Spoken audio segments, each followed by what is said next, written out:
E aí pessoal, tudo bem? Bem-vindos a mais uma aula de macroeconomia. Na aula de hoje a gente vai tratar dessa importante variável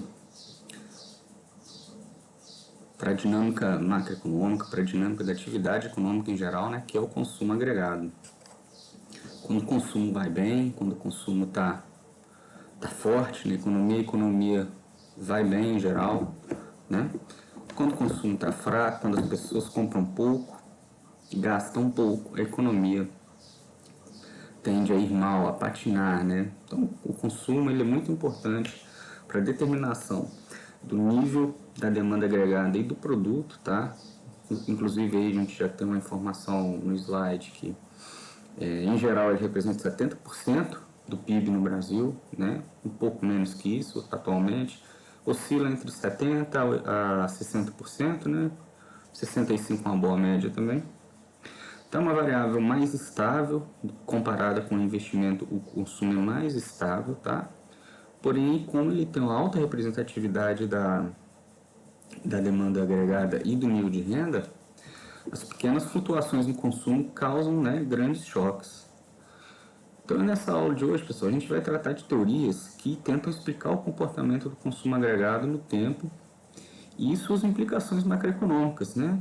Seja ela para a dinâmica da economia, seja ela para a implementação de políticas, né? As teorias são, basicamente, as teorias que nós vamos tratar. Existem diversas teorias do consumo, tá? A gente tem que, né, centralizar em algumas das mais conhecidas, né? Então, nós vamos começar com a teoria keynesiana e com a teoria de Fisher hoje, tá certo? Na aula que vem, na próxima aula sobre consumo, nós vamos tratar da hipótese da renda permanente de Friedman e da hipótese do consumo ao longo do ciclo de vida, né, do Franco Modigliani.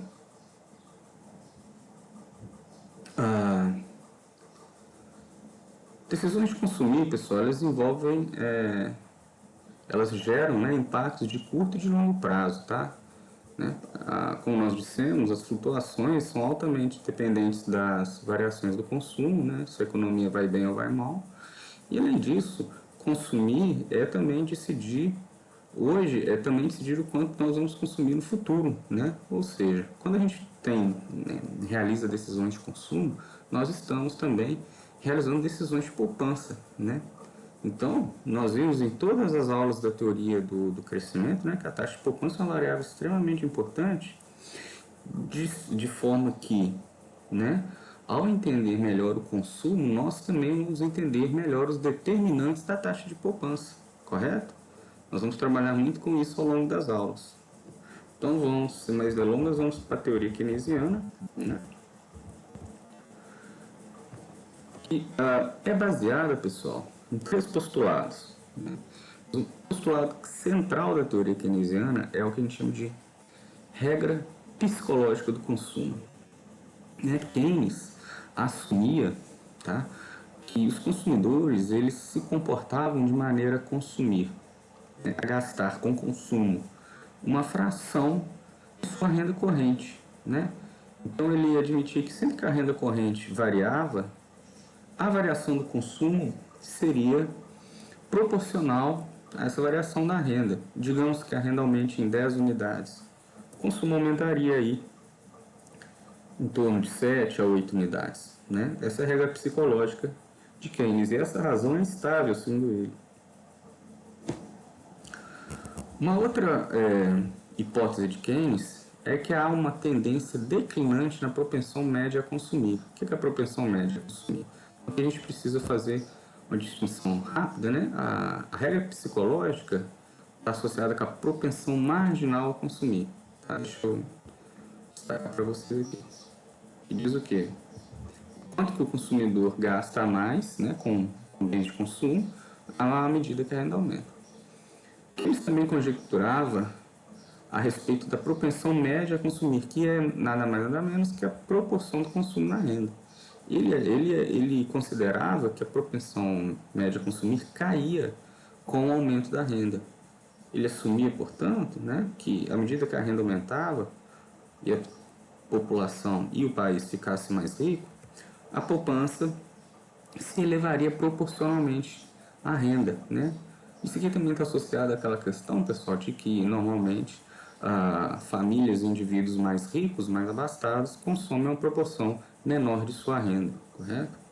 Isso tem implicações, né, econômicas muito sérias, a gente vai tratar disso em instantes, né? A terceira hipótese é que a taxa de juros e outras variáveis como a renda futura não afetam significativamente o consumo, correto? Keynes considerava que o principal determinante do consumo é a renda corrente. Não é que ele não admitia que outras variáveis, como a taxa de juros e a renda futura, fossem importantes para determinar o consumo. Sim, ele considerava esses elementos, mas ele, ao escrever num contexto de crise, né, e de depressão econômica, percebeu que a renda corrente era mais importante que esses outros elementos, né, para a determinação do consumo. Então ele, no sentido de deixar a sua teoria mais compacta, desconsidera esses elementos como juros e renda futura na determinação do consumo. Tá ok? Eles seriam de importância menor em sua teoria, né? Uma função de consumo, pessoal, que representa muito bem todas essas hipóteses é a famosa função consumo linear que nós já conhecemos, né? Consumo é uma função da renda, onde o B é a propensão marginal a consumir, B está entre 0 e 1, e o A, né, representa aqui uma parcela autônoma do consumo, né, que a gente chama de consumo autônomo, ou consumo de subsistência, né, que é aquele consumo que mesmo com a renda igual a zero, né, ele é intrinsecamente necessário, né, para a manutenção da vida, digamos assim. Representando graficamente, a gente tem uma função muito simples, linear, né, nossa função consumo. A propensão marginal ela é a inclinação constante aqui da função consumo. A propensão média, vejam que ela vai caindo, né, ela é medida pelo ângulo, né, dessa reta que sai aqui da origem do gráfico e intercepta a função consumo em diversos pontos da renda. Veja que esse ângulo diminui à medida que a renda aumenta, ou seja, a propensão média a consumir cai com o aumento da renda, né? Então essa é a função consumo de Keynes, né? A gente representa suas hipóteses por essa expressão simples, né? Matematicamente por essa expressão simples, C igual a A mais BY. Quais são as principais implicações dessa função, né, da função de consumo keynesiana? Olha, uma das principais conclusões é que a função consumo ela é altamente sensível à política econômica e principalmente à política fiscal, né? A visão de Keynes em geral, né, pessoal, ela pode ser resumida da seguinte forma, né, de que a política fiscal é mais importante para determinar o nível da renda do que a política monetária. Então, num ambiente de crise, com a taxa de juros muito baixa, reduzir ainda mais a taxa de juros produz um efeito muito pequeno, né, sobre o consumo, que seria o efeito da política monetária. A política fiscal, no passo que ela afeta diretamente a renda corrente, ela pode afetar também as expectativas do consumidor, né? Melhorar essas expectativas. Então, a política fiscal teria um alto impacto sobre a renda corrente, inclusive um impacto que se disseminava por toda a economia via multiplicador keynesiano, né? Uma outra conclusão que se chega com a teoria, né, do consumo keynesiano é que as economias tenderiam para o que a gente chama de estagnação secular, né? Como Keynes postulava que há uma tendência uma tendência ao decrescimento da proporção média a consumir, né, da sociedade, à medida que a sociedade crescesse, elas iriam estar... Não, um cachorrinho aí, ó. Elas ficariam meio que presas em uma armadilha de consumo proporcionalmente muito pequeno, né? Então haveria uma insuficiência de demanda agregada, porque a proporção do consumo na renda seria muito pequena e a proporção da poupança, consequentemente, teria crescido muito. Então os indivíduos estariam poupando muito e a economia com isso começaria a ter problemas de demanda agregada e de emprego, né? E da manutenção da sua atividade. Toda essa economia fraca geraria inclusive uma queda no investimento também agregado, e isso traria sérios efeitos na renda e no emprego, né? A solução, né, mais eficaz seria aumentar a parcela de gastos do governo, né, o orçamento do governo em termos do PIB, tá? Essa hipótese, então, pessoal, até pouco tempo atrás, ela é muito controversa, mas ela ganhou força nos últimos anos, principalmente com a defesa do economista Lawrence Summers. Quem tiver curiosidade, digita Lawrence Summers aí no Google, esse nome aqui, ó. E Secular Stagnation, correto? Esse termo em inglês, ele tem uma matéria num blog dele em que ele expõe seus pontos, e é uma exposição muito interessante do problema, tá certo? A grande questão aqui, né, é que eu vou mostrar uns dados, ao que indica, parece que essa queda do consumo em termos da renda não é um movimento muito forte para vários países, né, para muitos países. Vejam bem, ó. Deixa eu só alterar aqui. Eu tenho esse gráfico, olha, que é a proporção do consumo, né, para diversos países em termos, né, do seu PIB, variando de 50 até 2017. Nós temos países aqui, por exemplo, os Estados Unidos, essa curvinha aqui mais, é um azul mais claro aqui, né, bastante estável até 1982. A partir de 82 ela tem um leve crescimento e estabiliza de novo aqui em torno de 70% do PIB, o consumo, né? França já é essa função, essa curva cinza, né, também bastante estável aqui em torno de 58%, né? O Brasil tem uma oscilação ao longo de 60% a 70% aqui, cai, né, com a implementação do plano real, mas depois recupera e fica bastante estável em torno de 60% do PIB. A Inglaterra também é uma razão bastante estável, veja essa amarelinha aqui, ó, de 68% a 70% do PIB. Até no Japão, olha, a razão parece estar subindo, olha, nos últimos anos. O Japão tinha uma proporção aí de 50% do consumo no PIB, né, em geral, aumentou para quase 60% nos últimos anos. Mas não são oscilações muito significativas, exceto pela China, né? A China, até a década de 70, tinha uma participação do consumo na renda de 70%, pessoal, e ela vem caindo, ela chegou a menos de 40%, quase 30% do PIB, em termos do consumo em termos do PIB na China. Então, esse movimento de queda na proporção do consumo na renda, ele está muito claro para a China. E talvez isso seja mais associado com uma visão que ela é mais ela é defendida mais pelo economista Ben Bernanke, né? Que ele chama de savings glut, ou seja, um alto excesso de poupança que está nos mercados, vindo principalmente da China, né? E sendo direcionados aí para países mais desenvolvidos, como os Estados Unidos. Isso estaria jogando a taxa de juros dos Estados Unidos muito para baixo, né? Então, essa seria a explicação do Bernanke. Correto? Vamos voltar para a nossa aula, então. Então, nós temos aí a finalização da teoria, né? Da teoria do consumo agregado keynesiana. Ela vai defender, então, quais são os seus pontos positivos e negativos? Ó. Em termos de dados seccionais ou para curtos períodos de tempo, essa teoria ela é muito boa para realizar a previsão. Ela se adere bem aos dados, né? Em várias situações, pessoal, a renda corrente é, né, sim, o principal determinante do consumo, tá?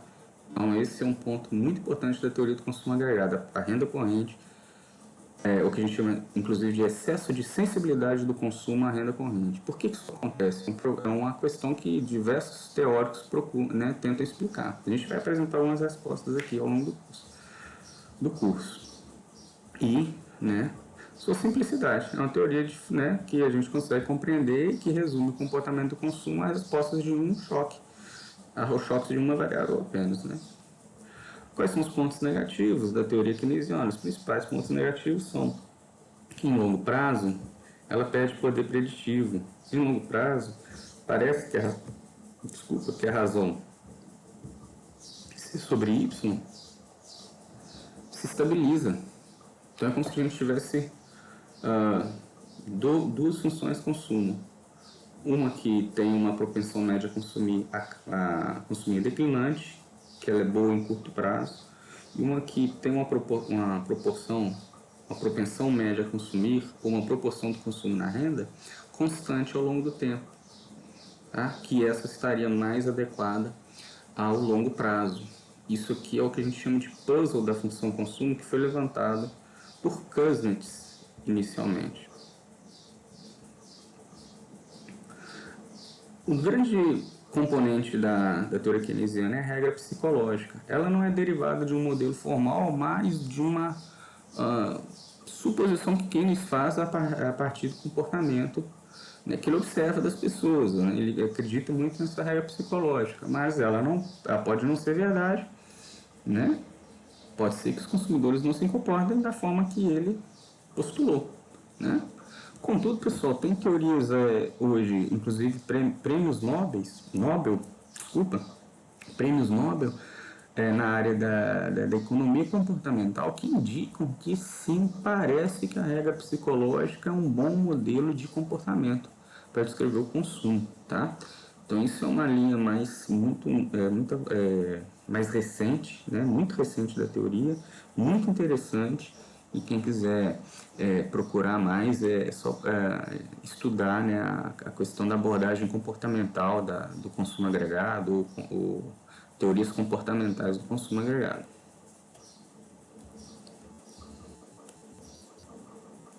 Vou passar para o segundo modelo, então. Vou tentar escrever ele aqui.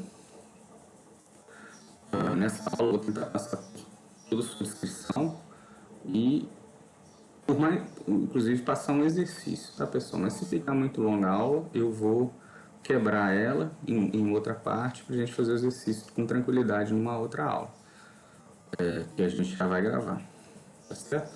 Então, o modelo de Fisher, né? Por que a gente passa esse modelo, apesar dele ser um modelo já bastante antigo, da década de 20, né? De 1920, mais ou menos.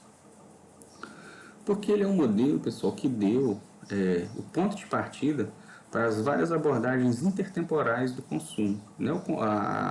A teoria keynesiana ela é estática, digamos assim, né? O consumidor olha a renda corrente e decide quanto consumir, dependendo ali do parâmetro B da sua função consumo, né? Da sua propensão marginal a consumir. Fischer propõe um modelo que os agentes escolhem o quanto consumir com base nas informações do seu do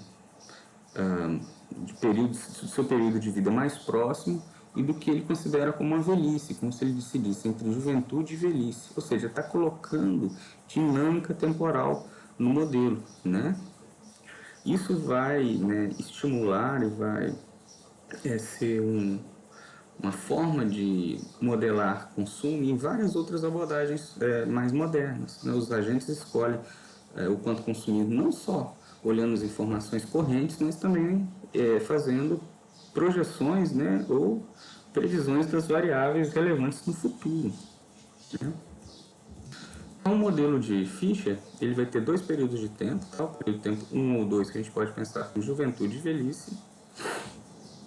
Os agentes escolhem o consumo em todos os períodos, procurando maximizar a sua utilidade. Então, agora nós temos um modelo de comportamento, né? Maximização da utilidade. Não há inflação no modelo, todas as nossas variáveis aqui são medidas em termos reais, a gente desconsidera a inflação e variação dos preços. Os agentes são completamente racionais, forward-looking, olham para frente, tomam decisões com base em informações futuras também. E muito importante, pessoal, nesse nosso modelo não há incerteza, então é um modelo de certeza, né? Um modelo certo, que os agentes conhecem todas as variáveis no futuro, eles conhecem os valores das variáveis no futuro, por exemplo, a renda futura é conhecida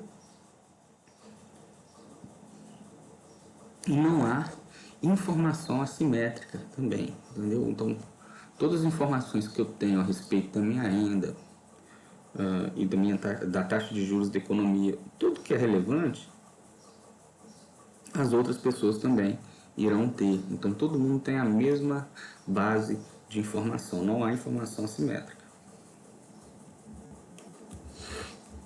Então os agentes vão receber o modelo, vamos começar a descrição do modelo.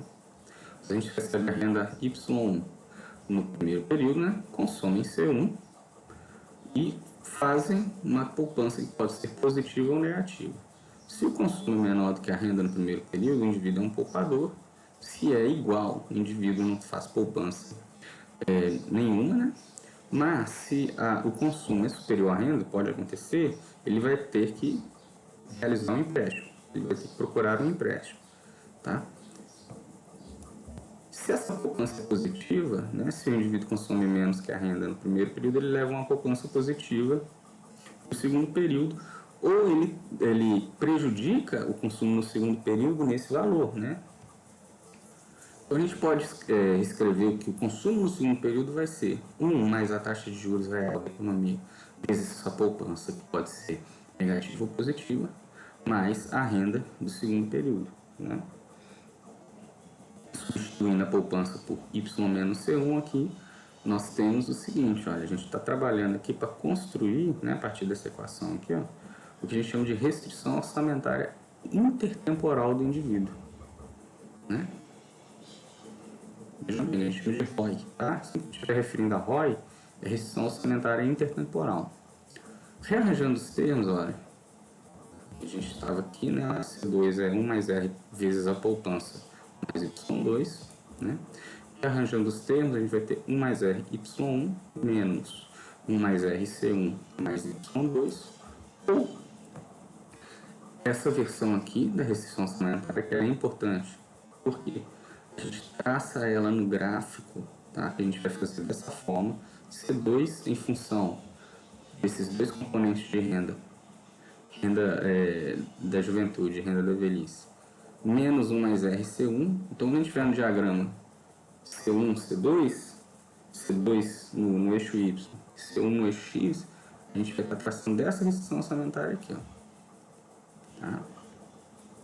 Mas ela também pode ser rearranjada para a sua versão 3, que eu chamo de equação 3, que ela passa o C1 para o lado esquerdo e divide tudo por 1 mais R. Então a gente fica com C1 mais C2, 1 mais R, igual a Y1 mais Y2, 1 mais R. O que isso aqui está falando, pessoal? A restrição orçamentária do indivíduo simplesmente nos diz o quê? Que o fluxo de gasto que ele vai ter ao longo da vida, que é C1 mais C2 R, dividido por 1 mais R, tem que ser igual aos fluxos de renda, no máximo igual, né, aos fluxos de renda que ele terá ao longo da vida. Pode ser menor. Mas por que ele vai valer a restrição orçamentária na igualdade? Porque ele gosta de consumir, né? Então ele vai tentar, ao longo da vida, consumir toda a sua renda, tá? Então a restrição orçamentária, na verdade, ela vai valer na igualdade, né? Ou seja, o valor presente dos fluxos de dispêndios, que é esse termo ao lado esquerdo, é igual ao valor presente do fluxo de recursos, tá? Vamos dar uma olhada com calma nesse gráfico agora, que é a representação gráfica da restrição orçamentária. Veja bem, aqui, olha, a gente traçou C1 no eixo X, C2 no eixo Y. Nesse ponto aqui, a gente está com Y1 igual a C1, e se o indivíduo consome exatamente sua renda no primeiro período, ele vai consumir exatamente a sua renda no segundo período. Vejam bem, Y2 igual a C2, Y1 igual a C1. Nestes pontos em que o consumo é menor do que a renda do primeiro período, o indivíduo vai estar fazendo poupança, né? Por exemplo, aqui, olha, ele está com um nível de consumo em 1 que é menor do que a sua renda, né? Então, essa parcelinha toda que ela vai ser poupada e vai ser levada para o segundo período. Tá? O indivíduo vai poder consumir no segundo período, então, olha, um valor maior do que a sua renda no segundo período, traçando aqui, projetando no gráfico. O máximo que ele vai conseguir consumir no segundo período é se ele consumisse zero no primeiro período. Então, jogando o zero lá na nossa restrição orçamentária, a gente tem que o C2 máximo é 1 mais RY1, que é toda a renda presente levada para o futuro a taxa de juros R, mais a renda do segundo período. Ele poderia consumir no máximo isso. Então, olha, em toda essa faixa aqui, olha, a gente tem um indivíduo que é poupador. Por quê? a renda, o consumo no primeiro período dele é menor do que a renda, então ele vai poder consumir no segundo período mais do que sua renda do segundo período. Aqui, pessoal, veja bem, agora a gente vai ter uma situação que o consumo dele, em qualquer ponto aqui nesse intervalo, vamos supor que o consumo dele é maior do que a sua renda no primeiro período. Então aqui ele está realizando empréstimos, né? Para consumir essa parcela a mais, ele tem que contrair o empréstimo. E contraindo o empréstimo, ele vai ter que pagar esse empréstimo no segundo período e vai pagar com a renda do segundo período. Então ele vai prejudicar sua renda no segundo período e consumir um nível de consumo menor do que sua renda. Então aqui ele é um tomador de empréstimos, né? Ele se endivida no primeiro período. Ele vai ser poupador ou vai ser devedor, né? Líquido. Vai depender de suas preferências, tá? Mas essa aí é a restrição orçamentária intertemporal. Vejam bem que ela é, né? Ela é um pouquinho mais elaborada que a restrição orçamentária convencional da microeconomia.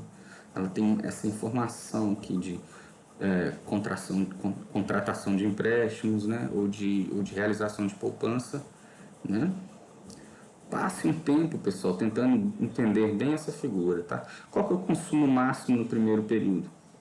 Seria o caso de um agente que, né, não tem qualquer intenção de consumir no segundo período, ele quer maximizar todo o seu consumo presente, o consumo hoje, né? Então ele traria toda a sua renda na forma de empréstimo, toda a sua renda no segundo período para hoje, consumiria Y1 mais o valor presente de sua renda futura.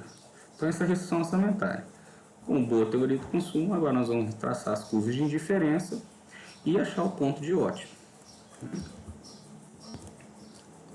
Tá? As preferências, pessoal, elas são modeladas por curvas de diferenças convencionais, né, que não se cruzam, que a transitividade vale, que quanto mais ao centro, né, mais longe da origem, mais satisfação o consumidor obtém. Então, a curva de uma função de utilidade convencional, em que a gente escolhe entre consumir hoje e no futuro, e ele preza por esses dois níveis de consumo presente e consumo futuro, né? À medida que as curvas de utilidade são traçadas mais acima, o nível de satisfação aumenta. Nessas abordagens, pessoal, é comum a gente adotar essa função utilidade que é a logarítmica, tá? O que ela fala que a utilidade, essa aqui é a função utilidade, é igual ao logaritmo de C1 mais beta logaritmo de C2, correto? Esse beta não é a propensão marginal a consumir, tá? Esse beta é o parâmetro de impaciência do consumidor. O parâmetro de impaciência ele vai medir o quanto o consumidor preza pelo seu consumo futuro. Quanto mais paciente ele for, mais próximo de 1 é esse parâmetro, porque ele vai estar ponderando o consumo futuro quase ao mesmo nível do consumo presente. Quanto mais impaciente ele for, mais próximo de 0 vai ser esse parâmetro, que ele vai ponderar o consumo futuro no nível bastante inferior do consumo no primeiro período. Então, dessa função de utilidade, a gente pode tomar a derivada total. A gente tem essa expressão, qual é a derivada total da utilidade? É a parcial vezes a variação em C1, com uma função logarítmica, é 1 sobre C1, mais aqui faltou um betazinho, viu? Passou despercebido aqui na apostila, tem um beta aqui, tá? Vamos corrigir. Mais um beta, 1 sobre C2, né? Essa aqui é a derivada parcial. Variação do C2, aqui inclusive eu corrigi o beta, né? Como a gente está na mesma curva de diferença, a utilidade não varia, então DU é igual a zero. Então a gente está achando aqui a taxa marginal de substituição do consumo, tá? Que é esse termo aqui, e que simplificadamente ali da expressão anterior, vocês vão poder ver que é 1 sobre beta, C2 sobre C1. Essa é a taxa marginal de substituição. No ótimo, pessoal, o que acontece? A taxa marginal de substituição, que é a inclinação da curva de indiferença, ela vai ser igual à inclinação da restrição orçamentária, né? Por quê? Porque dessa forma, o agente está conseguindo, né, escolhendo o nível de consumo que está situado sobre a curva de diferença mais alta possível para ele, né? Aqui a gente vai ter que as duas curvas são, né, tangentes, a utilidade tangencia a restrição orçamentária intertemporal. Então ali elas vão ter a mesma inclinação. Com essa inclinação, encontrando então a condição de ótimo por esse raciocínio, a gente tem aqui, olha, que no ótimo a taxa marginal de substituição é igual a 1 mais R, que é a inclinação da restrição orçamentária, né? Rearranjando esses termos, a gente chega à condição de primeira ordem de otimização do consumo intertemporal, que fala o plano. O que essa expressão 5 fala? É a condição de primeira ordem. Ela fala assim, que a utilidade marginal do último real gasto, ou da última unidade monetária gasta em C1, quer dizer, se eu estou gastando 1 em C1, eu estou obtendo 1 sobre C1 de utilidade marginal. É igual à utilidade marginal de gastar também R$1 a mais no segundo período. O que é R$1 a mais no segundo período? É 1 mais R, né, que tem a taxa de juros. Qual que é a satisfação que eu obtenho em termos marginais de gastar mais no futuro? Beta 1 sobre C2. Então, o que a gente está falando? O indivíduo está igualando aqui as utilidades marginais, né, do dispêndio, né, com a última unidade de consumo em cada período. Ele está igualando as utilidades marginais de consumir hoje e consumir no futuro. Se ele tivesse uma diferença entre essas duas utilidades marginais, ele ia calibrar, né, o seu consumo presente e futuro até chegar numa situação em que ele fica igualmente satisfeito em consumir em qualquer período, né? Isso é uma condição de ótimo padrão, né? Condição de ótimo padrão. A gente pode reescrever ela dessa forma, que essa forma ela é útil, tá? Com a forma da equação 6, ela é útil para a gente encontrar os níveis ótimos do consumo, tá? Quer dizer, C2 é 1 mais R beta C1. Se aumenta as taxas de juros, né? Você tem um aumento em C2, vejam bem, a taxa de juros aumenta, fica muito caro consumir em C1. Você vai consumir mais em C2, porque a taxa de juros mede o custo do empréstimo, inclusive, né? Então, se ela aumenta, se endividar fica muito caro, e por outro lado, realizar a poupança fica muito favorável. E também, então, isso vai aumentar C2 em detrimento do C1, né? Se aumenta a paciência, né? No caso aqui, quando o beta aumenta, a gente fica mais paciente, você vai ver também que o C2 se eleva, né? Então, pessoal, olha só, a gente tem essa expressão, que é a condição de primeira ordem, a gente vai substituí-la, né, na restrição orçamentária intertemporal para achar os níveis de consumo, né? O quanto o indivíduo vai gastar de consumo em 1 e 2, tá certo?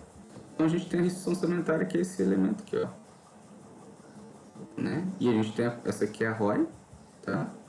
A ROI, restrição. Essa aqui é a condição de primeira ordem, né?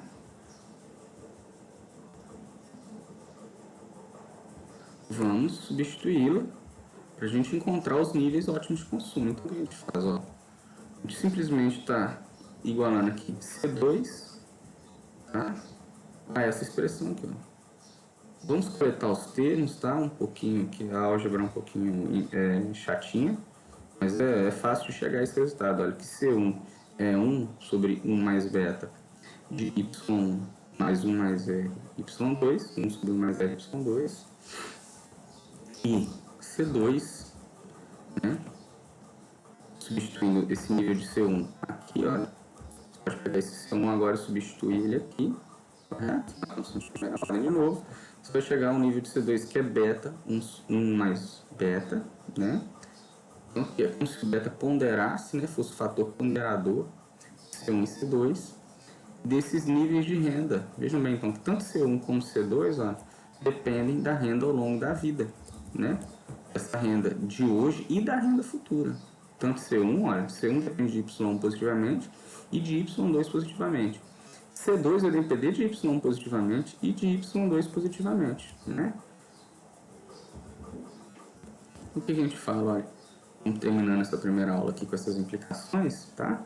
Quais são as implicações desse modelo? Os níveis de consumo, pessoal, eles no modelo de Fischer, de ciclo de vida, vão depender de toda a renda ao longo da vida. Então, alterações na renda corrente, eles não vão ter um impacto muito forte sobre o consumo, pois os agentes vão tentar fazer o quê? Uma suavização desse impacto. Como a renda corrente aumenta, você vai aumentar o consumo hoje, mas também vai querer aumentar um pouco do consumo, né, do seu padrão de vida no segundo período também. Tá certo? Então, a renda corrente ela tem um impacto menor sobre o consumo do que teria no modelo keynesiano. O mesmo vale também quando a Y2 se eleva, correto? Se a gente tem uma expectativa de aumento ou de redução na renda futura, isso vai ter um impacto sobre o consumo, né? Então a gente dilui, né? Essa suavização do consumo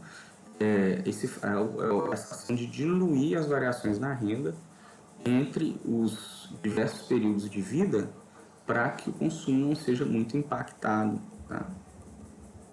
A gente vai ter também os níveis ótimos de consumo dependem da taxa de juros, né? Nesse modelo aí a gente é fácil verificar, né, se você deriva aqui essas expressões com respeito a R, mas é fácil de ver aqui, ó, que o R está no denominador no C1 e está no numerador no C2, então quando o R varia, C1 cai e C2 aumenta, né? Então, a taxa de juros ela tende a aumentar o consumo no segundo período reduzido do primeiro, e o grau de impaciência afeta o consumo, né?